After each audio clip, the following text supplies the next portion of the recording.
Weapons ready, men. Sergeant Bronson, get your men out of here. You killed Malik. You had your scapegoat. We didn't do anything. Get them out.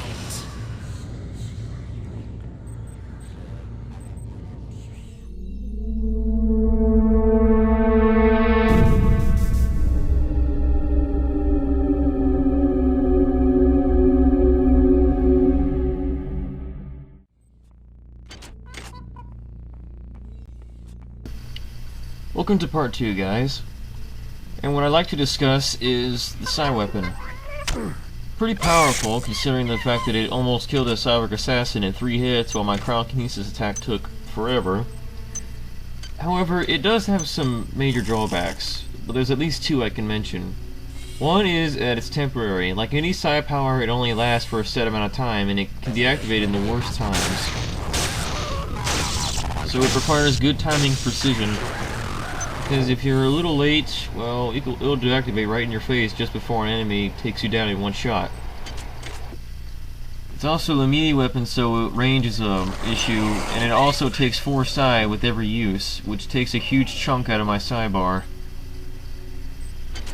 So I have to make every use count. Oh well, I much prefer it over the cryokinesis attack any day, though. Anyhow, have a listen to the sounds here.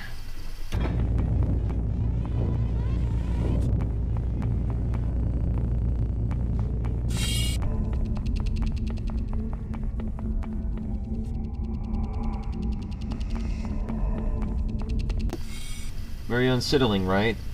The ambience in this particular sector of OPSDEC is very creepy. In the mess hall, if you feel like something very terrible was committed here, well, which was obviously depicted in that ghost scene that we saw, and the breathing noise in the other area, I mean, I feel like I'm being hunted down just like I was in the cargo bays of engineering. Very, very, very good and powerful stuff right there. For the most part, I was trying to speed through this area to ransack all the bodies and stuff that I needed. And I didn't want to deal with him for too long. I took a good 2 or 3 slugs to the face. Didn't feel too great. Sorry. You better be! Oh, whatever, I'm out of here.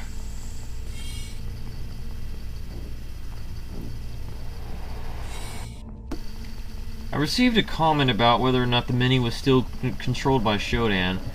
She did originally create them for, you know, specific domination of the human race. But it's pretty clear at this point that the Mini and SHODAN are on complete different sides. Reason is that they control Xerxes, and they hacked the sim units so that they couldn't be tampered with by any third party.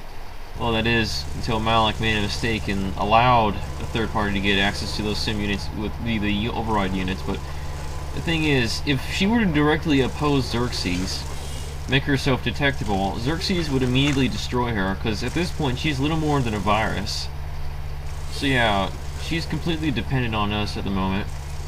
And here is where I get my sweet revenge against these 2 hybrids and that monkey. Once this area up here is cleared out, it's a sanctuary in OPSDEC, but I don't think I really want to hang around here that long. That spider seems a little impatient, though.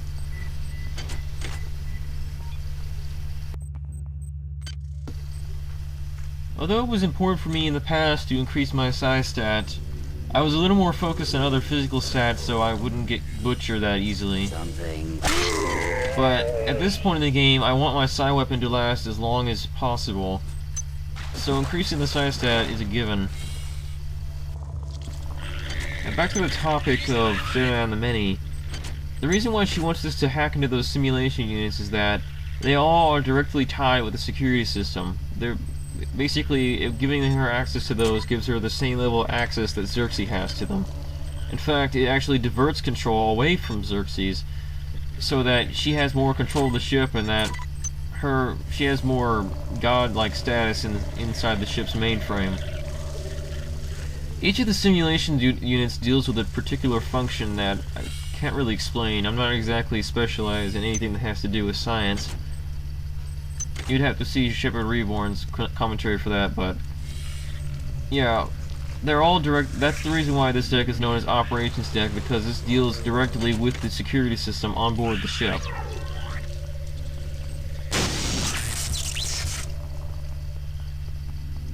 Wait, come back. Not really much to say, really, after that. For the most part, I'm just trying to get as many items as I can before I go into the final sector in Operations Deck. Where are you? And I'm having much fun relishing in this new power. It certainly is satisfying to destroy enemies that have kept you from exploring these areas, especially when you've been so vulnerable for so long. Though bugs continue to outlast me. They don't hurt that much, but in Impossible, if there's a lot of them, it can be quite a nuisance, and they can kill you without you really knowing about it.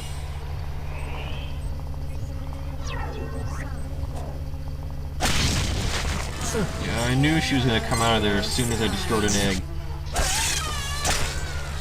Well, she went down pretty fast. It used to be quite an adversary in Hydroponics deck. I didn't even have to exploit the no-hit glitch. Oh well. Yeah, this is not exactly that entertaining. Revisiting an area just to grab items isn't exactly the most entertaining footage. Killed plenty of worms though.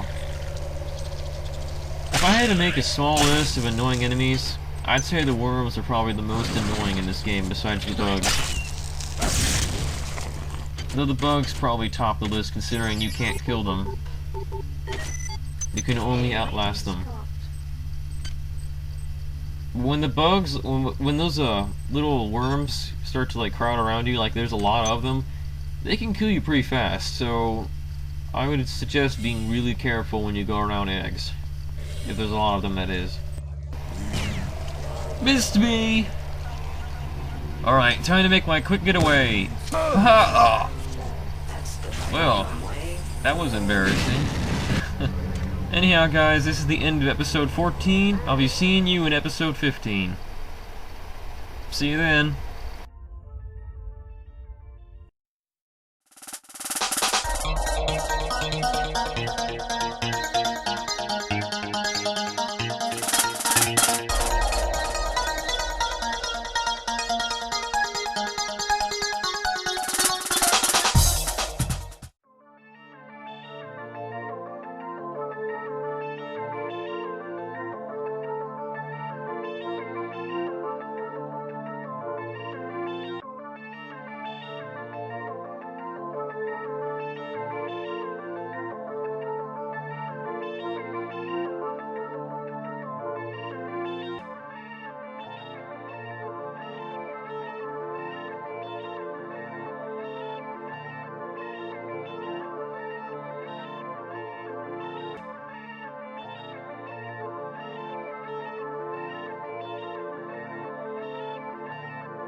Hurry!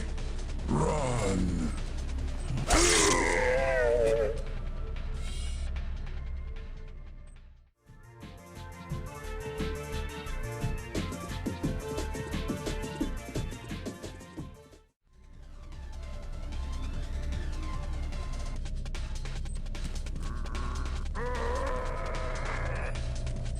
Your song Is not ours.